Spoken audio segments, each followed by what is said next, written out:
Oh, yeah? I think it's that the bird doesn't like the dish in its territory because it tried to grab the dish on the bottom, like it's going to flip it over. Uh-huh. The way it does its own stuff up on top of the cage. Man. Does he think it's his food? No, I don't think he thinks it's his food. I think it's interfering with his domain. Ah.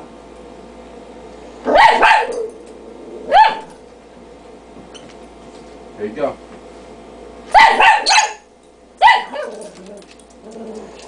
Fucking chicken hawk. Yeah, simple looking things, but ball.